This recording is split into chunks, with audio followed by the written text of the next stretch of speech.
Is Easter a pagan celebration? Hi, I'm Dr. James Holt, and it's an almost universally accepted fact that Easter is a pagan celebration whose traditions have been adopted by Christians.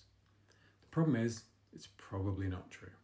Let's consider the ideas. First of all, its naming, supposedly after the goddess Eostre. Well, the only evidence for this is the writing of Bede in the 8th century, who identified Eostre as a pagan goddess. But all we actually know is that a month had the name Eostre, and it's more likely that it's a word used as the name of a month, or even the word spring in Old English, and that the Paschal season was just named for this time of year with no link to a goddess. Secondly, eggs. These are a symbol of new life, and this is often associated with spring, so there may be that, but their origin in this festival is most likely Christian.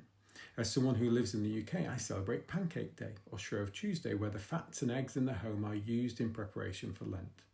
This is a long-standing tradition, and because eggs were not eaten during Lent, they were consumed in large quantities on Easter Sunday, thus their association with Easter.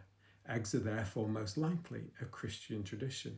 There isn't any evidence, however, for the popular myth that they're symbolic of the stone that was rolled away from the entrance to Jesus' tomb. Thirdly, rabbits. This tradition stems from the German tradition of the Easter hare, again a Christian rather than a pagan tradition.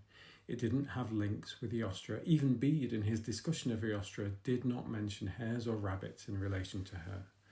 The hare was a symbol of the Virgin Mary, as there was a widespread belief that a hare could reproduce without losing its virginity. In Germany, the Easter hare was someone who judged people who were good or disobedient at the beginning of the Easter season. Tradition was that the hare carried coloured eggs to children's homes. This custom and one of the hare laying eggs was first seen in the 18th century. So what about its pagan origins?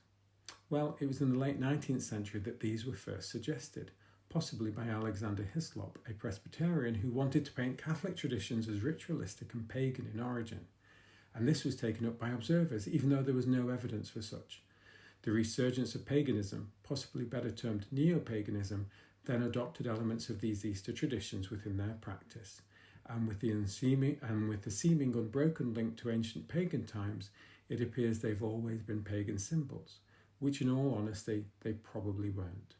As George Lapshanoff suggests, there is no need to invalidate the Christian tradition, which is rich in theological symbolism and integral to the history of these British Isles, just to suit that narrative.